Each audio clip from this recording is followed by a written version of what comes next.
Legal. falando sério, se tu tivesse que decidir entre morrer hoje ou viver, mas tu teria que me dar de mamar todo dia.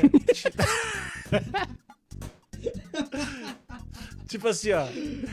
Tu ia ganhar seis assim. E tu ia ganhar seis de cadela. Tu ia ganhar seis ou 8 tetas. E aí eu e mais 7 amigos teus iam todo dia ter que amamentar por 1 hora. Tu ia ter que ficar deitado de lado. E a gente ia lá, criança filhotinho. E aí a gente ia ficar bem quentinho. E tu ia ter que amamentar a gente, assim, por 1 hora todo dia. Prefere morrer ou ter essa vida pra sempre? Conta essa história aí, brother. A história das Copas. Vamos lá!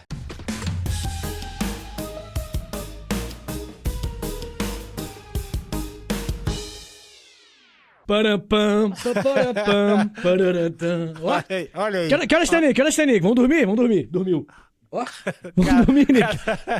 Que horas tem? Tá tarde? Vamos dormir. Tu é meio ruim de embaixadinha, né? Tu sempre fala que tu é bom e tu sempre fala que vai fazer uma coisa e não consegue. Ó, então se liga. Então se liga. Ó. Muito bem. A verdade é que eu e você, nossas conversas do WhatsApp, é só monotemático, ultimamente, né? A gente só fala desse tema, e é um tema muito importante pra formação, eu diria, não só do Brasil, mas da América Latina como um todo. É um tema bem relevante pra você entender um pouco a formação da gente, né? Como que algo pode unir tanto, um continente inteiro, né? Por isso a gente veio falar hoje sobre a história do baralho de copas. O baralho de copas tem uma origem na China, sabia disso? Muita gente... a gente tem na China a origem... É porque assim, se você parar pra pensar que o baralho de copas, ele A China é uma faz evolução... tudo, né, cara? A China inventa muita coisa. Inventava muita Ela coisa. é foda. Como é que tá? O baralho de copas, ele... Se você olhar a sua história, começa com baralhos, né? Antes de entrarmos pra variante baralho de copas. E é o registro mais antigo que nós temos de baralhos, é na China Antiga. A gente tem alguns jogos, eu até anotei o nome aqui para não falar besteira, mas tem alguns jogos antigos que eles... Muita gente não sabe, mas a gente registra baralhos, em geral, cartas na China Antiga, porque a China ela tem um negócio que é papel, né? Primeiro que nasceu o papel lá. E é bem provável que a origem dos baralhos, em geral, tenha sido nessa região, porque existem alguns registros de alguns jogos antigos que envolviam principalmente bebida, envolviam principalmente dinheiro, e isso é o grande lance, assim. A China, por ter papel, por ter dinheiro envolvido, tendo alguns registros de alguns jogos do tipo, tem algumas imagens aí que eu vou pedir pro Matheus colocar na tela, você começa a perceber que, tipo assim, cara, a primeira galera que organizou um jogo de baralho e começou a jogar, possivelmente, é a China. Cara, Lembrando que o episódio... É muito foda, né, cara? Porque, tipo assim, o ser humano dá uma evoluidinha e vai inventar, tipo, jogo, aposta e coisa com bebida. Tipo assim, uma evoluidinha de leve e sempre vai pra essas coisas. E tem gente que não gosta das bets ainda, né? Olha só. E a gente sabe que é a evolução da espécie. A gente sabe que o ser humano caminha pra isso. O ser humano caminha em direção à bet. Muito bem. E com isso, né, cara, uma coisa que eu acho que vale a pena a gente perceber é que o caminho... A gente vai ver que a história dos baralhos, e consequentemente do baralho de copas, vem da China, passa pelo mundo da Ásia Central, né, o mundo árabe, depois vai pra Europa e da Europa chega no Brasil, nos Estados Unidos também, assim, chega meio que junto, Estados Unidos e Brasil. Então é um caminho do mundo todo, assim, a parada vai se popularizando e contornando o planetinha. Qual que é o lance, né? Quando ele for pro mundo árabe, mais especificamente, né, o baralho, ele vai chegar lá já mais organizado, mais parecido com o que a gente conhece. No começo, o baralho ele não tinha nenhum tipo de organização próxima do que a gente conhece hoje. Não tinha nenhum símbolo parecido, não tinha muitas regras. A gente sabe pouco, né, do baralho chinês, mas as regras que a gente sabe não tinha muito a ver. Mas quando chega no mundo árabe, aí... Principalmente com os mamelucos no Egito, que o Egito foi controlado pelos mamelucos durante um tempo. Que nome bom, cara. Quem são os mamelucos? Mamelucos é uma galera que dominou árabes, que dominou o Egito, porque os árabes, eles vêm da Península Arábica. Eu quero ser um mameluco, cara. Eu tenho como eu ser um assim mameluco? Funciona. Não, mas tipo, não existe tem. nenhuma forma de eu ser um novo mameluco, um mameluco reencarnado, um mameluco... Não. É geográfico? É geográfico, é cultural, é político, Não, é cultural tudo. Cultural eu pego. Agora, geográfico não tem como. Dá pra correr atrás? Entendi. E se eu casar com uma mameluca... Existe aí mamelucos hoje? Existem mamelucos hoje, mamelucos... Ah! Deixa eu ver onde que tem mameluco hoje. O significado mudou. Ah, não, aqui tá explicando a origem. É porque mameluco também é uma expressão de mestiço, podemos assim dizer. Aqui no Brasil era indígena com pessoas europeias, né? E aí formavam mamelucos. Aqui na América toda, né? Mas não é a origem da palavra mamelucos. Os mamelucos, eles vêm... Porque eu acho que é pelo tom de pele que virou. Porque o mameluco, ele por ser árabe e por ficar no norte da África, eram pessoas negras, africanas, não me entenda mal, árabes e também africanos, só que da parte onde a pele é um pouco menos retinta. E aí provavelmente é daí que vem a comparação de indígena com europeu, que forma alguém com esse tom de pele. Mas enfim, não poderei me tornar um mameluco? Não poderá. Chateado. Eu quero te avisar aí que realmente não tem como. Mas qual que é o lance, né? Quando a Ásia Central ela recebeu as cartas, a gente já tem ali um baralho mais parecido com o nosso. Porque, olha só, até anotei. Tem 4 naipes, né? 13 cartas por naipe, 10 cartas numéricas e 3 cartas de cor. Tipo, basicamente o que a gente tem aqui. Né? Mesma coisa. Basicamente a mesma coisa. Os naipes, entretanto, eles variavam um pouquinho. Você tinha taças, moedas, espadas e bastões de polo. Esses são os 4 naipes do baralho mameluco. E aí eles dali, né, enfim, lentamente eles vão se popularizar cada vez mais. Também é legal falar que os bastões de polo é porque o polo, o esporte, né, com cavalo, né, aquele esporte mesmo, ele é persa, um esporte milenar, sabe? Tradicionalíssimo na Pérsia. E a Pérsia, ela tinha um lance, que virou Irã, né, depois, ela tinha um lance que exaltava como que virou Estados Unidos, algo... agora. Que agora virou Estados Unidos, exatamente. que...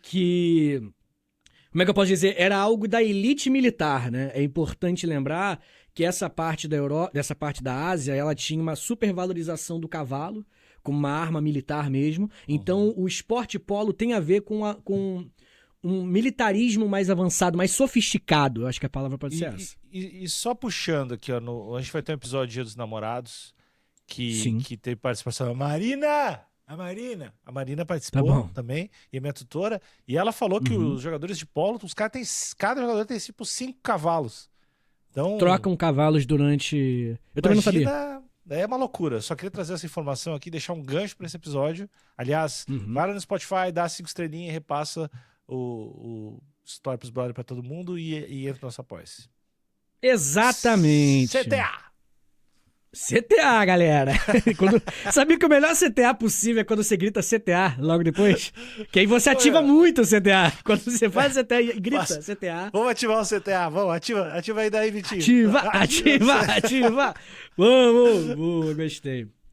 Muito bem, né, cara? No mundo árabe, a gente tinha as cartas de corte, podemos assim dizer, também já bem definidas, né? Por exemplo, você tem rei, vice-rei e essas figuras, porque dentro do baralho você tem... Vice-rei? É porque, enfim, você tem a rainha, porque vai variando de acordo... Você vai ver durante a história que varia bastante de acordo com o lugar que as cartas chegam, né? Mas, de forma resumida, você tinha no mundo mameluco, rei, vice-rei, deputado, de repente, vai variando bastante. Inclusive, a própria palavra naipe, ela vem do árabe, naib, que significa basicamente deputado, vice. É meio que uma posição que a pessoa ocupa politicamente, daí que vem a palavra naipe. Então, só daí, dessa conversa inicial sobre a história das Copas, a gente percebe que já veio da China e passou para o mundo árabe, tá no mundo persa também. Então, assim, já tá montando o que a gente conhece hoje, né? Eu acho que a história das Copas, elas também, do baralho de Copas, serve também pra gente olhar o próprio desenvolvimento cultural das coisas. A gente tem uma mania de achar que algo veio de um país pra cá, ou a gente criou algo e acabou. Sabe? A origem das coisas tem uma ou duas origens apenas. Mas, na verdade, é um processo, mano, que vem de trás, que se você cada vez mais cutucar, você vai chegar em mais milênios e milênios de história pra explicar uma parada simples, né? O efeito borboleta, novamente aí. Se você olhar, pô, a história do hambúrguer, pô, irmão, se você cutucar bem, você vai parar na China, com certeza, né? É sempre China e Mesopotâmia. Então, assim, dá pra você voltar muito. O desenvolvimento cultural das coisas, né? É muito maneiro. Por isso que aquele papo de apropriação cultural, às vezes, é meio confuso, né? Porque parece Por que quê? tudo é meio que uma... Porque parece que, às vezes, tudo é meio que muito próximo de uma apropriação cultural. Assim, a gente vai pegando culturas de outros lugares, modificando e até, às vezes, esquecendo do significado inicial, e elas viram aquela cultura própria, e daí tu acha que o churrasco sai do gaúcho, sei lá, tu acha alguma coisa que não tem nada a ver, e não sei, eu tenho problemas com o termo apropriação cultural, quando não é eu vestido de geisha no carnaval, que aí é meio vacilo. Entendi. Cara, é porque Se bem que carnaval é legal, né? Carnaval. é uma decisão política. Rola uma gueixa, né? É uma decisão política, mano. É uma decisão política. Eu acho que, tipo assim. Como assim? Não é. A discussão moral existe por questões políticas, entendeu? Tipo, não é. É muito menos sobre o que é certo essencialmente e mais sobre as implicações daquilo socialmente. Sim. Mas Então, tipo assim, isso, quando você fala de. Apropriação cultural que move a humanidade, né? Mas é porque a palavra apropriação, ela é uma palavra predatória sobre cultura. Isso. Então a intenção é muito mais sobre... Não é simplesmente você pegar uma cultura e caminhar junto com essa cultura. É se apropriar dela e principalmente atacá-la. Né? Quando você faz blackface, por exemplo. Que você tá ofendendo. Mas aí eu não acho que é uma apropriação cultural, né? Acho que é só racismo. Não tá se apropriando. Ok. Eu dei um exemplo extremo. Eu tô falando Porque, por exemplo, olha só, um japonês... Uma mulher brasileira vai pro Japão e se veste de geisha. Vou ser bem sincero com você, cara. Muitos japoneses adoram. Muitos japoneses gostam dessa interculturalidade, dessa brincadeira. Agora... Quando se veste de geisha de maneira ofensiva, de maneira pejorativa, de alguma forma que agrida a cultura japonesa, eu tenho certeza que os japoneses não gostam, tá ligado? Então eu acho que a apropriação cultural tem muito mais a ver com uma ofensa do que sobre você acumular traços culturais de outros lugares, entendeu? Acho que por causa das implicações políticas, entendeu? Tipo assim, você vai estar banalizando um bagulho, você vai estar justificando violência com outro bagulho, com outra cultura. Então, assim, eu acho que talvez você não tenha entendido sobre o que é o debate de apropriação cultural. Olha, só lendo aqui o que é apropriação.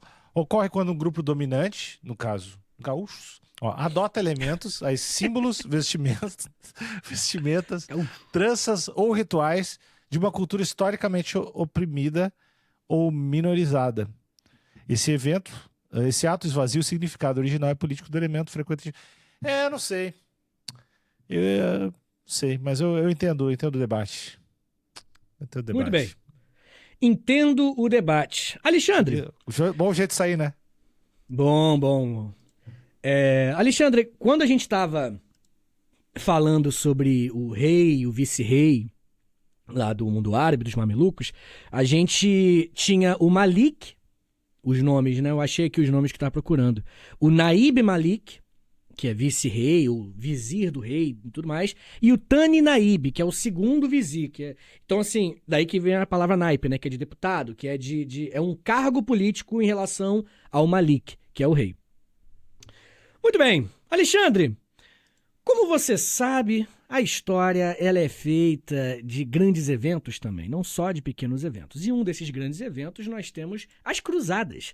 As Cruzadas, elas marcaram muito a história também do mundo árabe, evidentemente, mas marcou muito a história da Europa, porque vai ser um momento onde uma Europa que estava completamente fragilizada politicamente depois da queda do Império Romano, ela volta a ter contato com o comércio, com a ciência, com, às vezes, avanços astronômicos, espirituais também muito importantes, avanços filosóficos. Algo pouco dito é sobre como que a Europa, ela revisitou o mundo grego através de traduções árabes de Aristóteles, de Platão e de outros grandes filósofos gregos.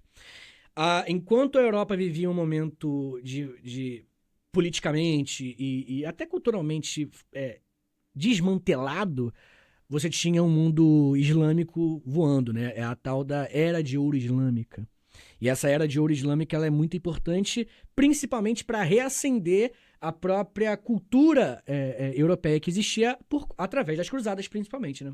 Quando a Europa for lutar nas cruzadas lá no mundo árabe, a gente tem uma conexão cultural com os árabes e os europeus, que estavam há muito tempo separados, né?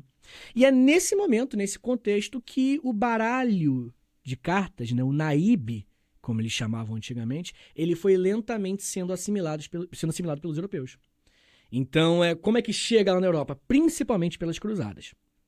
Chegando lá na Europa, nas cruzadas, século XIII, século XIV até, eles já chegam sendo reinterpretados. Você vai ver durante a história que os símbolos dentro do baralho de copas tinham que fazer sentido para as pessoas do lugar. Não fazia sentido, por exemplo, ter um bastão de polo na Europa. A galera não jogava polo. Então as coisas vão sendo readaptadas. Por exemplo, as copas, no caso, né, eles tinham ali os símbolos onde as taças elas eram representadas por é que não é. Copa vem de copo, né? Que não é exatamente um copo. É uma taça super, enfim, designizada, assim, toda estilizada, exageradamente mesmo, assim. As cartas todas, todos os naipes, eles vão ser muito estilizados quando chegarem, né? Ouros vão ser representados por moeda, espadas vai manter como espadas mesmo, né? A espada já existia tanto no mundo árabe quanto no mundo europeu. E os paus, aliás, os bastões vão virar paus.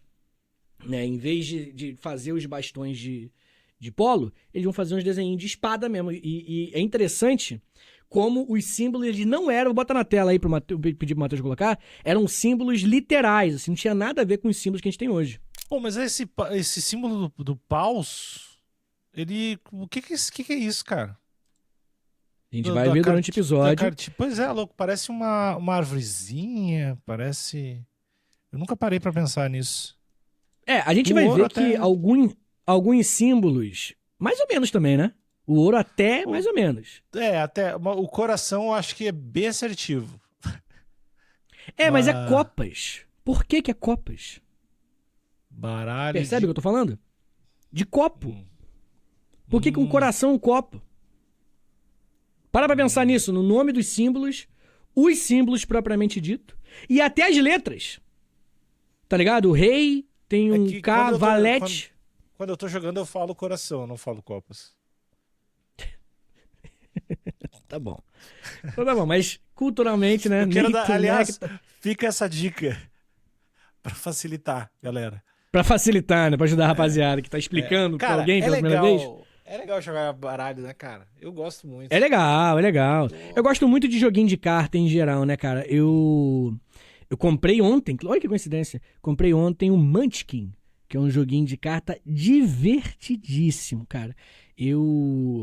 Jogar Munchkin com um amigo, porque é basicamente um jogo... Deixa eu defender Munchkin aqui, cara, que eu sou muito paga-pau. É basicamente um jogo que você tem que pegar level 10. Quem pegar level 10 vence o jogo. E aí, os outros jogadores ficam usando coisas em cima de você pra te atrapalhar, e às vezes tem que se aliar pra derrotar um monstro pra vocês dois pegarem um pouco de level. E aí pega aí... Cara, é muito divertido. Munchkin é muito Uma política brasileira, né, Vitinho? Olha só, cara. Né, os engravatados, é verdade. E sabe quem são os monstros? O povo brasileiro.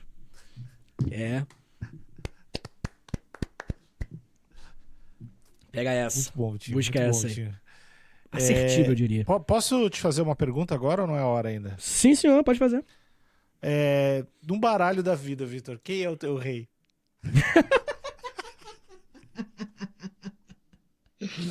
Ai, Alexandre. Foda que, tipo, os caras sempre falam meu pai, né? Ou Pelé. É foda, né, cara? É sempre isso. É assim, se tu fosse, falando sério, se tu fosse escolher uma pessoa pra ser Deus, uma pessoa pública, quem seria? Como é que você fala sério, cara? Não, porque eu tenho pensado nisso e eu encontrei o meu nome, mas eu queria saber o teu. Não, fala você primeiro. Cara, e o meu é porque eu tenho um carinho gigante pras pessoas. Tipo assim, eu acho que as pessoas que eu não conheço mais eu amo. e acho que seria um bom Deus, que é o Luiz Felipe Scolari. Seria um bom Deus. Eu acho que eu confiaria no Luiz Felipe pra qualquer coisa, assim. Inacreditável, cara. Por quê? Não? Como assim? Não, mas... Por quê, cara? Tudo bem. Não, ele é muito... Você acabou de falar muito... que por você, Luiz Felipe Scolari, The Man, seria Deus. Se você pudesse escolher. Sim, porque eu acho que ele seria justo, eu acho que ele seria bondoso, eu acho que ele seria firme, eu acho que ele ia acabar com o aquecimento Deus tem global. que ser firme? Tem que ser. Tem muito folgado, velho. Tem muito folgado. Mas Deus não é poderoso, cara? Ele pode tudo. Ele vai lá e desfolga as pessoas. Sim, mas ele é... Então, por isso que eu queria trocar. Hoje em dia ele pode tudo, mas eu acho que o Luiz Felipe faria um trabalho melhor. Entendi. E tu? Que legal, cara. Eu gosto do Padre Júlio Lancelotti. Júlio Lancelotti? Claro, Sim. é uma escolha tua. Só que eu acho meio... meio dar um cargo pro cara que já tá na empresa ali, né? O cara já tá meio ligado, teoricamente. Você é contra a meritocracia agora? Não é meritocracia, mas... Sei lá, eu acho meio... Não é um nepotismo, na verdade, né? Se bem que Deus... Nepotismo, todo mundo vai... Todos os exemplos que a gente der vai ser nepotismo, porque somos todos filhos do cara. E Jesus, que foi o cara, né? O filho do cara, que deu todo... Mas no caso de Jesus é complicado, porque Jesus é Deus também. Então... Essa parada trindade. Sempre ficou confusa pra mim, de falar... Sempre foi. Aí eu acho que eles estão mentindo pra mim. Aí... tudo é meio estranho. Essa parada de ele é Deus não dá, né, cara? Falando sério. Porque ele é Jesus... Assim, porque não dá, ele não pode ser duas coisas, né? Ou ele é Jesus ou ele é Deus. Tipo, ele pode ter vários poderes e tal, mas... Cara, mas Deus pode tudo, Nico. Mas não pode ser... Eu não concordo dessa liberdade toda. Pra ele ser duas pessoas? Ele é foda, cara. Sei lá. Ele pode tudo, cara. A lógica dos homens não funciona com Deus, Alexandre. É verdade, tem isso, né? Tem. Mas enfim, pra mim, Luiz Felipe Scolari, pra ti, Padre Júlio Lancelotti. Ouvinte, deixa aí nos comentários se vocês pudessem escolher uma pessoa pra dar o poder universal de Deus pra ela, quem seria e por quê? Deixa nos comentários do Spotify, do YouTube e aproveita e assina o podcast e apoia. Exato. CTA! CTA, muito bem. Alexandre, os primeiros registros dos baralhos que nós temos já, o baralho de copas, como a gente conhece, é um registro catalão de 1371 que fala em joc de naipes, que é jogo de naipes. Basicamente, a gente já tem um indício de proibição desse jogo. Mas por quê? A primeira vez que chega na Europa, que nós temos registro, né? Evidente que chegou antes para ser proibido. A primeiro registro que nós temos é de proibição na Europa. Olha que doideira. Que é bom demais? Por quê? Algumas explicações. A primeira é que está envolvido com jogo, com aposta, né? Enfim, com ilegalidade. Tá envolvido com uma moralidade questionável, Alexandre. Alerta da milícia da chatice. Milícia da chatice, é verdade. Muito, e principalmente, né? A gente tá falando de um jogo árabe, né? Um jogo islâmico. Um mas jogo aí tem que vem parar da de cultura fazer conta também. Os caras fizeram os números. Porra. Pois é. Tem que ser proibido contar. Não pode contar. Proibido contar. Se for proibido o jogo de baralho, é proibido contar. E aí vão tudo achar que deu mais ou menos tal coisa. Quero ver como é que ficou o mundo sem conta. Aí isso não dá pra fazer nada dos árabes. Muito bom. Eles começaram a chamar o jogo, né, o baralho de cartas, de naíbe, que da palavra, né, que eu já expliquei aí. Tem um decreto em Florença. Ele já proibia em 1376. Está falando de jogo de azar, está falando de um ambiente de bebida, de vício. E, como você sabe, quando o Estado proíbe alguma coisa desse tipo, o resultado normalmente não é o que ele planeja, né? Você acaba criando uma mística por trás daquilo e até gera uma curiosidade por parte de uma galera um pouco mais insurgente com aquela sociedade. Então, justamente essa proibição que vai fazer com que muita gente fique curioso. Por que é proibido isso daí? Tá ligado? E muita gente vai conhecer cada vez mais. Uma coisa que é interessante é que o movimento logo depois, o movimento da Europa como um todo, vai ser um movimento de não mais você proibir, porque não deu mais certo, né? No século XIV, século XV também, a gente vai ver uma tentativa de moralizar o baralho. Como assim? Como é que tu vai moralizar o baralho? De várias formas, né? Primeiro, a gente tem um manuscrito alemão, a um frade dominicano. Ele falou o seguinte: primeiro, vamos tirar esses Malik, Naib Malik, não sei o que, vamos tirar esses traços árabes e vamos colocar traços europeus. Traços, de acordo com eles, corretos, né? Aí você tem carta do rei, da rainha, da donzela, Foi um a valete. foi um padre, foi gente da igreja. Gente da igreja, com certeza. Sempre, Com né? a ideia de, se não dá pra você impedir o baralho, que ele seja mais moralizado por nós. É tipo aquelas ideias bosta de fazer funk cristão, sabe? É merda. Basicamente. Então ele aproveitou que não dava pra proibir, né? Ou pelo menos não totalmente, e falou: não, vou tentar fazer com que isso seja, enfim, seja pedagógico de alguma forma, né? De acordo com os próprios valores, né? E muita gente começou a usar como é que eu posso dizer? Essas figuras da sociedade europeia para aparecer dentro do jogo, né? Fora os símbolos, né? Que já estão os naipes, né? Como a gente conhece, né? Copas, valete, copas, ouro, espadas e... Qual que eu não falei? Copas, Paus. ouro, espadas Paus. e paus. Esqueci dos paus, Alexandre. Ah, olha aí. Onde será que Sai tava, fora. Vitor? Olha Ah, aí. do sei. Ah, meu. Ah, para, Sai ô! fora. Para, é muito foda. Muito bem, Alexandre. Nesse contexto, a gente vai ver o desenvolvimento de algo muito interessante chegando. Na Europa, nessa época, ela começa a entrar na época das impressões, podemos assim dizer, desde a imprensa, da criação da prensa de Gutenberg, mais especificamente, no final do século XV, a gente vê a impressão das coisas sendo como é que eu posso dizer, estando no dia a dia, barateando bastante copiar as coisas, escrever, né? Enfim, antigamente os baralhos eram todos manuais. Cara. Então devia ser muito difícil ter os baralhos bons, né? E digo mais, por ser à mão, era tudo muito, como é que eu posso dizer, estilizado. Porque representava algo de uma classe mais alta. Os baralhos, você tem que ver os símbolos antigos. Eu botei na tela e pedi pro Matheus. Que eles são, tipo, tudo cheio de detalhezinhos, não sei do que. Sabe? Uma coisa muito exagerada. Sim, mas, cara, pra te decorar, não decorar atrás das cartas, eles deviam ter um trabalho muito minucioso pra ficar exatamente igual atrás. Igual, né? É Pô, verdade. devia ser um trampo. Porque rapidinho você já sabe, né? Se hoje em dia a gente consegue fazer isso, quando tem uma carta com um branquinho assim no canto, você já fala: opa, esse aqui eu sei qual que é, que eu tenho decorado. Totalmente. Muito bem. E aí, né? Nesse contexto, a gente tem a expansão da impressão em geral e até da xilogravura. A xilogravura também é interessante, que ela é uma técnica muito antiga, né? Mas vai se popularizar nesse contexto, que é basicamente uma madeira, e a galera esculpe, e aí passa a tinta em cima e pum, encosta em cima e sai, né? Impresso praticamente. Então tem enfim, esse barateamento das cartas como a gente conhece. Isso já no século XV e XVI. E aí, Alexandre, as cartas vão ficar ainda mais baratas e vão ficar ainda mais popularizadas. E aí se espalha por toda a Europa. Se antes estava falando de algo voltado para as grandes capitais, para os grandes centros, nesse momento, vagabundagem toda, tava jogando carta, fumando cigarro, tomando cerveja e falando do Vasco. Né, uma coisa muito comum na Europa do século XVI. E aí, Alexandre, a Itália e a Espanha, elas vão ter copas, moedas, espadas e por último, né, bastões ou paus. Começa já a ficar bem parecido aí com a gente. Na Alemanha, nós temos corações, sinos, folhas e bolotas, Alexandre. Bolotas? Bolotas é horrível, sim. Bolotas que é paus, né?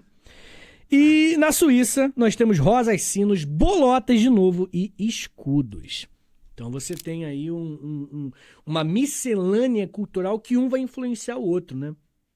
Muita gente acha que o paus ele tem a ver com bolotas, até que vai refletir no símbolo francês.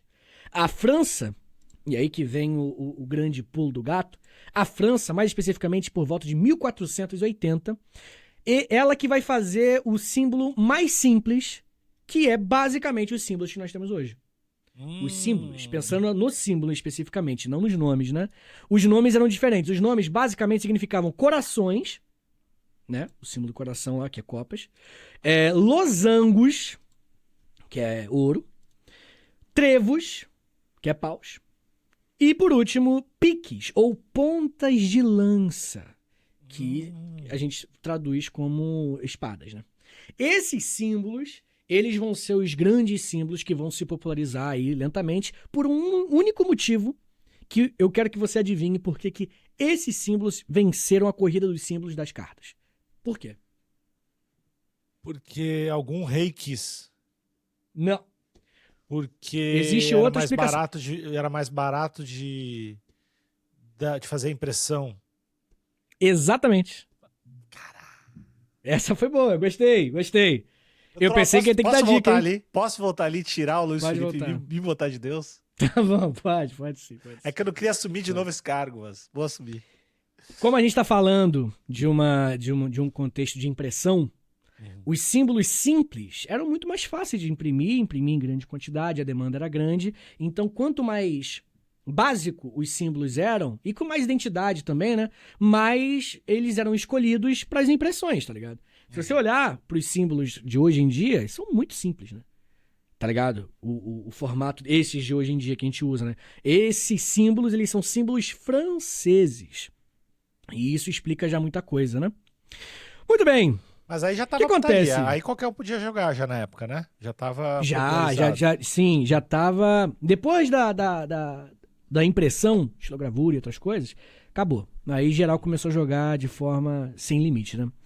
Muito bem, as figuras dos reis, né? Elas, definitivamente, reis, rainha e tudo mais, elas tinham muito a ver com, como eu falei há pouco tempo, com o ambiente cultural de cada lugar. O lugar que o jogo tivesse, geralmente ele refletia em classes, né?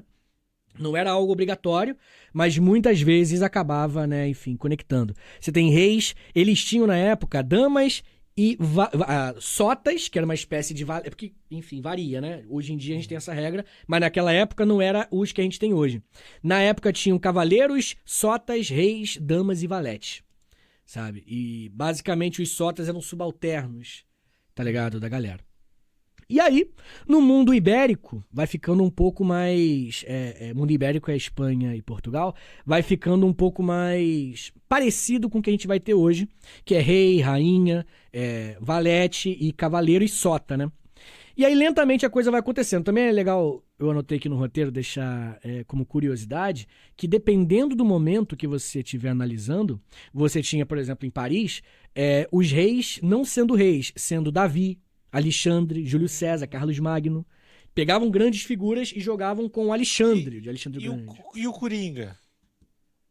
O Coringa dos Estados Unidos, cara.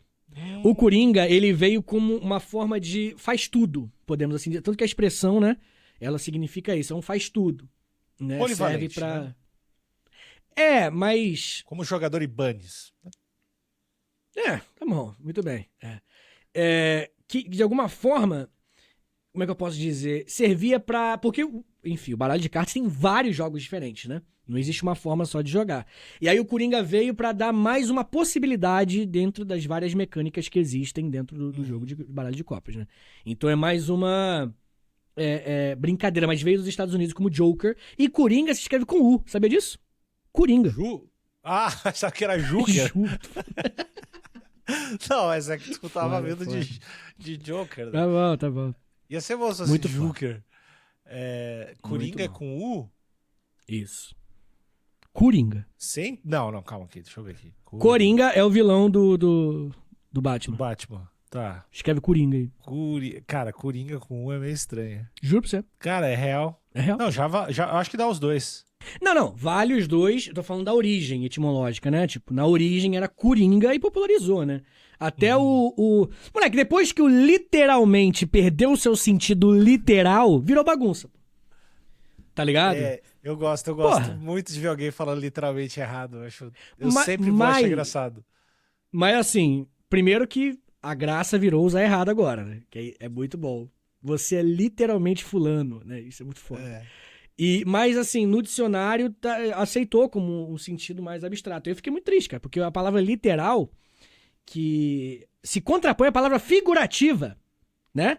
Algo sentido figurado, e não de intensidade, como muita gente diz, é uma coisa muito importante pra língua brasileira, né, cara? Língua portuguesa brasileira. Então, explica muita coisa. Trocar o significado é... Não, e não colocar nada no lugar, né? Tipo, trocar o significado, eu não ligo porque, enfim, a língua evolui. Mas, pô, não tem nada no lugar de literal mais, pô. Tá ligado? É uma coisa tão bonita. Você fala assim, me caguei de medo. Aí você fala, literalmente. Tipo assim, cara, você tá cagado, mano. Então, olha que legal, olha que situação boa. Não, mas eles trocaram no dicionário mesmo. Quando isso? Pô, agora a palavra literal, ela também significa intensidade. Mas quando Porque isso, as pessoas cara? falam. Pô, eu não sei se isso é verdade, tem certeza? Caraca, mano. Literalmente, novo significado. O uso coloquial como intensificador. Não, cara, mas A língua é isso, cara. Desde que o mundo é mundo, é assim que funciona a língua. A linguagem, ela evolui desse jeito. Sim, mas se ela não mudou nos dicionários, eu quero saber se ela mudou nos dicionários. Essa é a minha dúvida. Não, o dicionário é que assim, a gente tem que ter uma Rosetta Stone tem que ter algum lugar ali para olhar e basear as coisas, basear as nossas conversas, nossa comunicação. Tem que ter algum lugar onde o significado todo mundo concorde universalmente que as palavras significam aquela coisa, né? Claro que não, cara. E aí a língua fala de um jeito, Nick. Aí a língua vai mudando e esse dicionário, sei lá, essa coisa vai mudando também com o tempo, né? Não, língua não é isso, não. Falou. Língua não é isso. Língua é outra coisa, cara. Isso daí é uma convenção que se faz depois da evolução linguística social, pô. Sim. É diferente. Daí depois, com o tempo, vai virando oficial. Concordo 100%. Ok, com o tempo pode oficializar, mas Sim. A gente não precisa colocar no dicionário a expressão lá ele pra todas as vezes a gente usar ela numa conversa quando eu falar paus na hora de explicar sobre a história das Copas, pô. É normal. A língua não é o que tá oficializado, cara. A língua é o que as pessoas usam pra se comunicar. Sim, cara, eu concordo contigo, mas, por exemplo, num documento oficial, num julgamento, o que vale, no final das contas, o pé da letra vale, assim, o que tá escrito lá, vale. Eu não posso usar uma palavra só porque sim. Claro que pode, cara. Que se você é assim, Pode? se você se comunica... Claro que pode. Mas existem níveis de comunicação. Existe a comunicação que eu converso contigo, existe uma comunicação, sei lá, que eu vou escrever uma matéria no jornal, já é um pouquinho mais séria, que eu vou, sei lá, publicar um artigo científico, aí já é uma outra linguagem. A linguagem... Então pronto, existem várias linguagens. Isso, fera! É então, isso aí! Então, literalmente, também significa intensidade. Tudo bem. Isso que eu tô falando, pô. No popular, usam. No coloquial. No coloquial a expressão. Isso. Pode ser que sim. A gente teve essa discussão já umas 5 vezes nesse podcast. Sem mentira, umas 5 vezes. Que eu defendo uma coisa mais estrita e tu, pra ti, a linguagem não é importante. Cada um fala o que quiser e pode cada um entender o que quiser. E amor livre e todo mundo com doenças venéreas, né? Parabéns. Alexandre, leis... Ebola tá chegando no Brasil. Essa doença tem nome. É Vitor Soares, galera. Leis, estados, nações vêm e vão. A comunicação entre os seres humanos se mantém. Eu gosto quando tu fala pausadamente, que parece que é mais verdadeiro. Eu gostei, Vitinho. Faz de novo. Eu gostei. Faz o resto do podcast inteiro assim. Desse tom de voz, assim. Desse tom de voz, eu vou fazer. Deste jeito. Ainda falei. Gostei. Me dá dinheiro.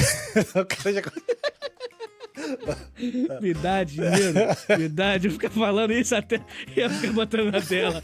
Apoia, vou descer. Essa é uma publi, entendeu? Começou assim. Isso. A gente tá falando do nosso apoia.se/História pros Brother, que é a forma como tu tem aí de apoiar esse podcast e fazer esse troço continuar. A gente sabe que tu tem gastado dinheiro em coisas desnecessárias e vai te encolher com 15 calor, tu vai te encolher.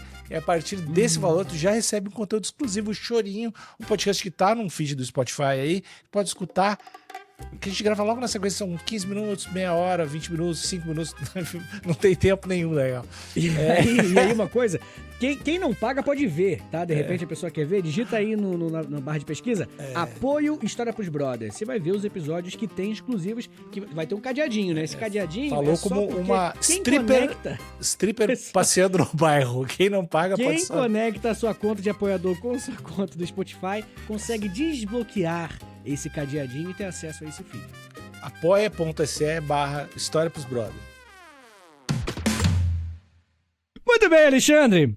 Como a gente tá falando na época medieval, aliás, já tá entrando na era moderna já, né? Que é a partir do século XVI. A gente tem a Revolução Francesa também tendo seus próprios personagens dentro dos baralhos, né? E durante a Revolução Francesa, por exemplo, a gente tem, em vez de reis, nós temos igualdades, damas, cartas de liberdades, valetes, cartas de gênios, e não menos importante, os ases eram as leis. Porque no contexto da Revolução Francesa. Woke! É woke. Baralho woke. Não. Revolução Francesa era muito woke, cara. Era muito woke. Você não tá entendendo o quanto woke era a Revolução Francesa. Mas, de fato, era algo progressista pra caralho pra época. Então, sim, era woke. O que eu acho curioso é que o nome os valetes, que são meio que subalternos, né, dentro da hierarquia tradicional, eles foram trocados por gênios, né, justamente por subverter a ordem hierárquica. Eu tô irritado já. Tô irritado. Foi feito aqui, na Vila Madalena, na rua de trás aqui da Vila Madalena, foi feito esse baralho. Eu também quero falar uma curiosidade sobre a valete, né, porque se você parar pra pensar, o valete, ele, em inglês britânico, principalmente, ele é a palavra knave, knave, K-N-A-V-E. É isso que significa valete, tá ligado? Que é o nome da hierarquia mesmo, né? Dessa figura política e tal que existia. K-N-A-V-E, knave. E aí, qual que é o problema? Quando as cartas vieram, o pessoal não podia escrever o K, porque ia bater com o K do rei, de king. E aí eles trocaram por Jack, que é uma expressão que significa, como é que eu posso dizer? É meio que uma expressão que serve pra substituir tudo. Tipo, João. Zé. Zé. O Zé. Exatamente, o Zé hipotético, né, que a gente tava discutindo esses dias, né? Aquele o Zé da padaria. Aquele Zé que todo mês paga o ceboleto das Casas Bahia. Que é aquele no milho quebrado. Aquele Zé. Mas que todo dia acorda às 5 horas da manhã. Caraca, mano, o Zé é muito foda. Aquela Maitê que tá juntando dinheiro pra progressiva, pra poder... Isso, exatamente. A gente tem que construir o nosso... Que ajuda a filha a cuidar do neto. É verdade, a gente pode fazer um episódio inteiro esse, cara. Criando só histórias. Falando isso. Só falando essas frases. 1 hora de pessoas hipotéticas. Eu gosto. Eu gosto muito, cara. De verdade, eu gosto. Muito bom. Alexandre, o que acontece? Dito isso, todas essas explicações históricas, quando nós chegarmos no século XVIII, século XIX principalmente, o jogo de cartas, o baralho de copas, vem pro Brasil. E quando ele chega no Brasil, ele toma já essa cara que nós conhecemos hoje, tá? A forma que ele veio é a forma que até hoje praticamente está aí. Com o acréscimo do Joker, né? Do Coringa, com U. Que veio dos Estados Unidos. Mas quando ele chegou aqui, olha que curioso. A própria história do baralho é a história da formação do Brasil. Você tem símbolos franceses, letras em inglês, né? K, o Q e tudo mais. E os nomes, e aí que vem a confusão pro nosso baralho. Os nomes são nomes espanhóis, ibéricos. Olha que doideira. Então, se nós usamos o símbolo árabes. Do coração... Oi?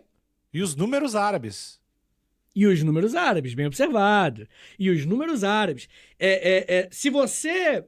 Como é que eu posso dizer? Se você olhasse um baralho francês, não era copas. Era cœur, que é de coração. Tá ligado? Por isso o símbolo de coração. Se você olhasse as coisas, os símbolos batiam com os nomes. Tá entendendo?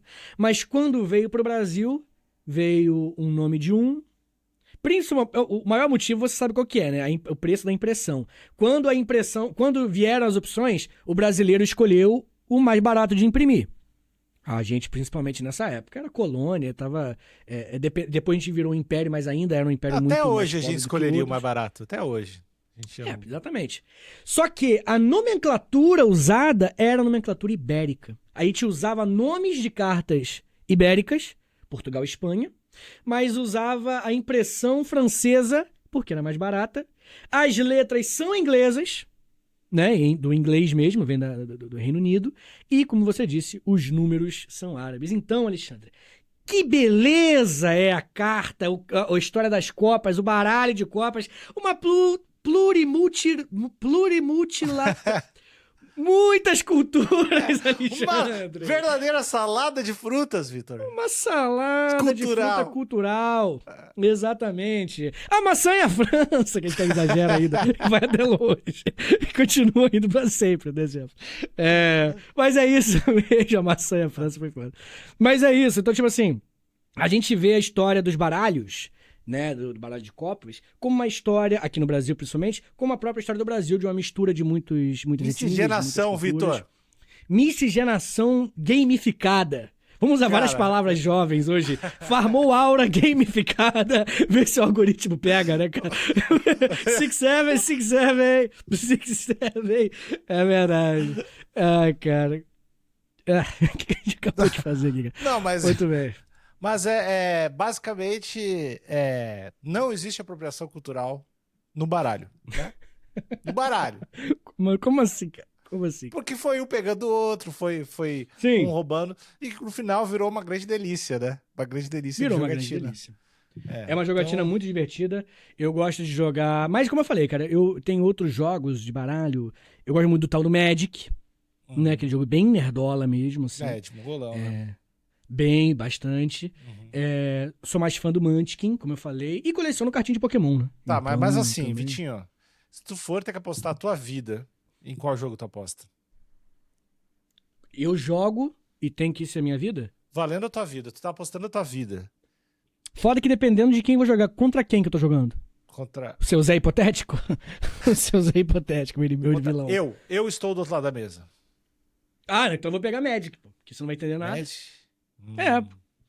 E você? Contra mim. Esqueceu que eu assumi o lugar de Deus. E aí, eu vendo a tua maldade, eu vou fazer tu ficar eternamente morto. Pra sempre. É só morto, cara. É só morto. Não, porque eu ia te reviver depois, eu não vou mais. Porque tu é arrogante. Ah, você vai me matar todo dia. Tu é arrogante, tu te acha demais. Entendi. Não, eu bato pênalti, né? Eu bato pênalti. Entendi. Se eu tiver... Muito bem. Nós dois, e tu, se tu for Deus, valendo minha vida pra eu morrer eternamente... Frase foda. Eu acho que eu aposto nos pênaltis. Melhor de 5... acho que eu levo minha vida. Eu não sabia que pênalti. Eu não sabia que pênalti estava incluso nessa brincadeira. Então o meu é embaixadinha. Embaixadinha, eu só faço de lado. Embaixadinha não dá. Que essa cena eu nunca vi, sabia, cara? Eu nunca vi você fazer embaixadinha, ver, infelizmente, cara. Tem que ver. Mas, adoro. Carta é muito legal, cara. Jogar canastra é muito legal. Eu acho que é um dos motivos pelo qual eu não sofreria tanto se eu fosse preso. Eu gosto muito de jogar carta. Eu acho que eles devem jogar direto lá, né? Sim.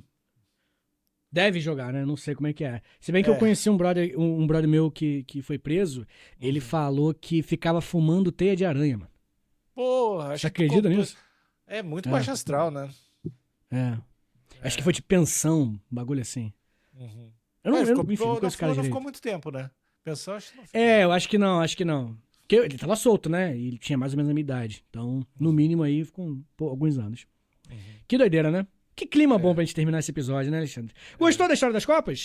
Quer falar sobre essa lei que tu acha absurda da pensão, Vitor? Eu gosto que você fala que você acha absurdo. Foda demais, né, cara? Se eu gostei do episódio... Cara, eu gostei muito mais de estar contigo.